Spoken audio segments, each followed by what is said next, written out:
Selamat pagi anak-anak kelas 8. Bagaimana kabar kalian? Semoga kalian masih dalam keadaan sehat dan semangat. Baik anak-anak, pada pembelajaran PPKN hari ini kita akan mengulas kembali ya materi yang sudah kita pelajari di awal, yaitu bab 4, Semangat Kebangkitan Nasional tahun 1908, kelas 8 PPKN. Tujuan pembelajarannya ada 3. Yang pertama, mendeskripsikan kondisi bangsa Indonesia sebelum tahun 1908. Yang kedua, menjelaskan perintis kebangkitan nasional dalam perjuangan kemerdekaan Republik Indonesia. Yang ketiga, mewujudkan persatuan dan kebanggaan sebagai bangsa wujud nilai kebangkitan nasional. Langsung saja ya anak-anak ya. Nah, kondisi bangsa Indonesia sebelum tahun 1908 itu pada mulanya terjadi kerusakan perekonomian di bangsa barat anak-anak ya, yang menyebabkan adanya ekspedisi mencari ekonomi. Ini semua terjadi sekitar abad 15 ya. Belanda tidak hanya melakukan dagang tetapi menguasai dan menjajah negara yang mereka temukan. Penjajahan Belanda kepada Indonesia sejak didirikannya VOC 20 Maret 1602. Dengan adanya politik adu domba, anak-anak makin melemahkan kerajaan dan merusak ekonomi serta kehidupan sosial. Mereka ini melakukan ekspedisi karena apa? Karena berkembangnya teknologi pelayaran pada kala itu. Nah, selanjutnya pada saat itu terjadilah penguasaan dengan Daendels dan Van den Bosch. Daendels terjadi tahun 1808 sampai 1811. Kerjanya adalah kerja rodi dengan pembangunan jalan dari Anyer sampai Panarukan, ditujuan untuk militer, menghalau serangan dari Inggris. Rakyat tentunya menderita anak-anak.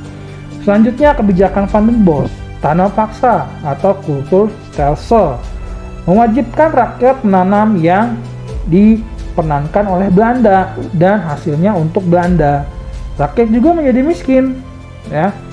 Nah, selanjutnya dari aksi-aksi tersebut timbullah perlawanan anak-anak dari Sultan Ageng Tirtayasa dari Banten, Tuanku Iman Bonjol dari Sumatera Barat, ada Pangeran Diponegoro dari Jawa Tengah, tetapi perjuangan tidak berhasil karena perjuangan sifatnya masih kedaerahan.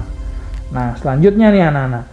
Dari hal-hal tersebut ya, orang-orang Belanda itu prihatin terhadap rakyat Indonesia karena rakyat Indonesia menderita dan miskin, sehingga pada akhirnya mereka melakukan politik yang namanya politik etis ya, irigasi, emigrasi, dan edukasi. Siapa sih tokohnya? Ada De Dekker, ada Van der Venter, ada Baden van Hove. Nah, mereka semua ini mengecam keras tindakan yang dilakukan oleh pemerintahan Belanda. Politik ini tujuannya bagus, akan tetapi tetap pelaksanaannya manfaatnya untuk Belanda, bukan untuk rakyat Indonesia. Nah, demikian alurnya anak-anak politik eksis tersebut. Ada irigasi, emigrasi, dan edukasi. Dampak positifnya muncul masyarakat terdidik anak-anak dari politik ini. Nah, sehinggalah bangkitlah semangat kebangkitan nasional pada saat itu. Muncullah anak-anak perintis kebangkitan nasional dalam perjuangan kemerdekaan Republik Indonesia pada saat itu oleh Budi Utomo. Dan pendukungnya adalah Dr. Wahidin Sudirowisodo, organisasi pertama nih di Indonesia. Budi Utomo didirikan oleh Dr. Sutomo pada tanggal 20 Mei 1908.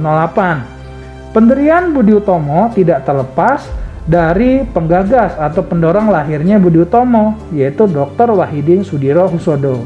Budi Utomo berasal dari bahasa Sanskerta, yaitu Bodhi atau Budi, berarti keterbukaan jiwa, pikiran, akal, atau pengadilan.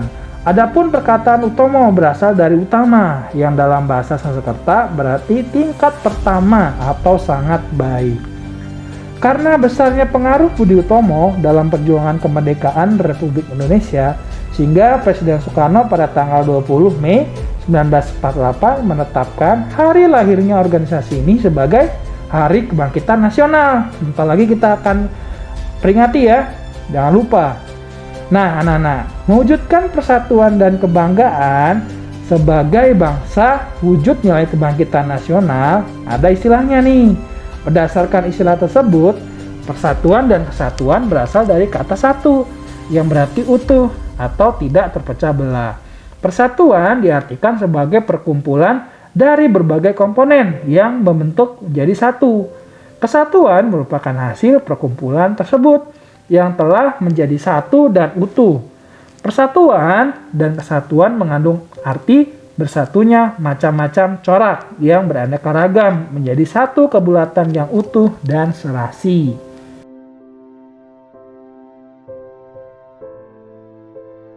Tahap-tahap pembinaan persatuan bangsa Indonesia yang paling menonjol, yang pertama adalah anak-anak persamaan senasib, yang kedua kebangkitan nasional, yang ketiga Sumpah Pemuda, dan yang terakhir adalah proklamasi kemerdekaan.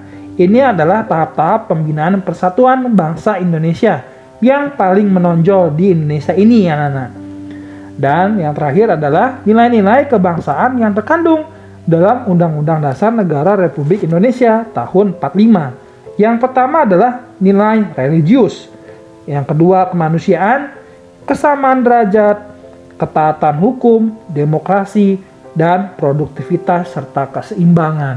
Nah, itulah anak-anak rangkaian materi di awal semester genap. Semoga kalian masih ingat ya, dan terus semangat karena sebentar lagi akan UKK.